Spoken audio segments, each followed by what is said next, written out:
walang warrant, bakit siya nagtago dito sa Senate? Bakit niya... Because sinabol siya ng mga NBI na walang warrant. So, I'm not saying as a fact walang warrant. Excuse me. I'm saying they did not present the warrant to us. And I'm waiting for it. They did not give us. If they gave me the warrant, my advice could have been different. So, same. Kayo nag-seek sanctuary dito. Sabi niyo, sir, media kami, inaaresto kami, wala namang warrant. I talked to the police. Ano, ba't nyo hinahabol? Wala, sir. Or may warrant. Nasaan ang warrant? Wala. Sabihin ko, dito muna kayo sa Senate. 3 days later, wala pa rin yung warrant. Sabihin mo, boss, gusto ko nang umuwi. Umuwi ka na. Diba? But what I know is that he's not under arrest and hindi pa pinapakita hanggang sa amin ngayon ng NBI. We don't take judicial notice of that stuff. You have to come to us and present it.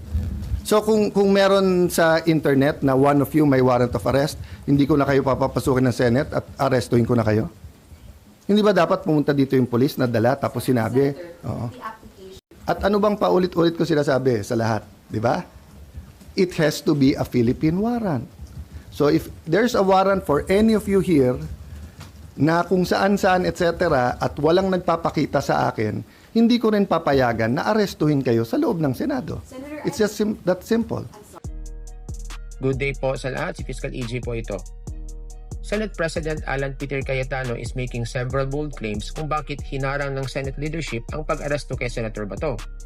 But if we look at the rules of criminal procedure and international law, marami sa mga posisyon niya, sa tingin ko, ang legally flawed. Ang sabi ni Cayetano, hindi raw pwedeng arestuhin si Senator Bato dahil walang physically presented na warrant ang NBI or law enforcement. Dahil walang papel, the senator was allegedly free to go. This is wrong. Under Section 7, Rule 113 of the Rules of Criminal Procedure, ang police officer na nag-e-effect ng arrest by virtue of a warrant does not need to have the warrant in his possession sa mismong oras ng pag-aresto. Ang kailangan lang gawin ng officer ay i-inform ang tao na may warrant na in-issue laban sa kanya at ipakita ang warrant as soon as practicable pagkatapos ng aresto kung hihilingin ito. By demanding to see the paper first before allowing the law to take its course, the Senate President is basically inventing a new requirement na wala naman sa ating criminal procedure. What kind of arrest warrant would you recognize? I mean, In the Senate? In the Senate, with respect to the Philippine court. Philippine court or a Supreme Court decision saying that a ICC warrant is as good as a Philippine court warrant, because in my view, in the Pangilinan versus Cayetano case, nakalagay doon that if any provision or any treaty is against the Constitution shall prevail.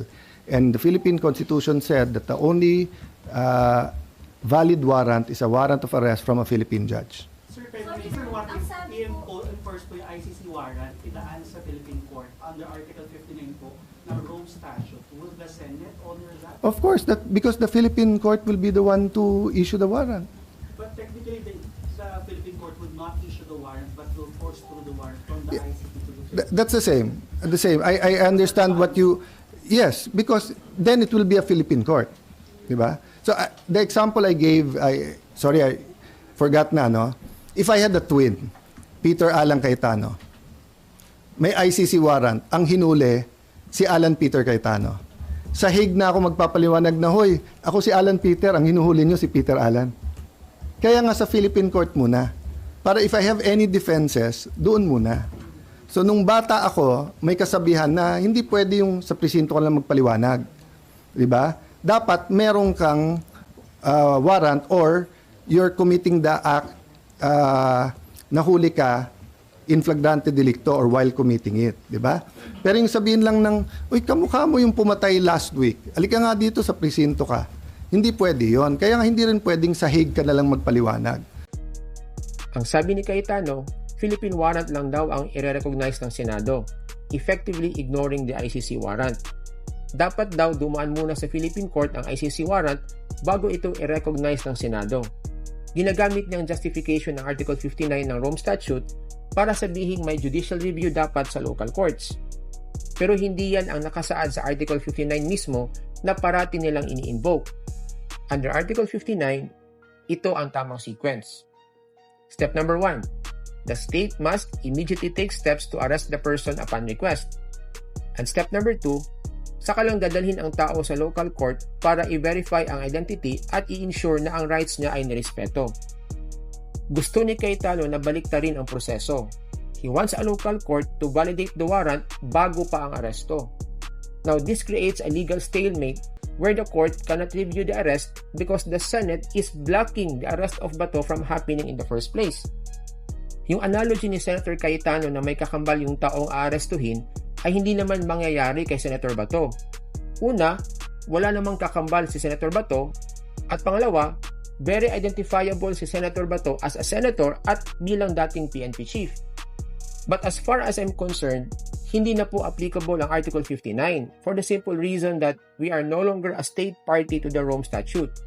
What is applicable is Section 17 of RA 9851, which expressly allows the government through the executive to directly surrender Senator Bato to The Hague, gaya ng ginawa dati kay Pangulong Duterte when he was arrested and transferred to The Hague upon his arrival at the NAIA. Moreover, by declaring kung aling warrant ang valid o hindi, Senate President Cayetano is acting like a judge. In our system of separation of powers, a senator cannot unilaterally decide the validity of a legal process. Claiming a person is free to go because of the absence of a physical document or a local stamp is a misinterpretation po of our rules of criminal procedure. In the eyes of the law, the presence of a warrant is a matter of record, not a matter of whether it was handed to a Senate President who acts like a judge. So yan lang po ang nais kong ibahagi today, and see you in my next video. Maraming salamat po.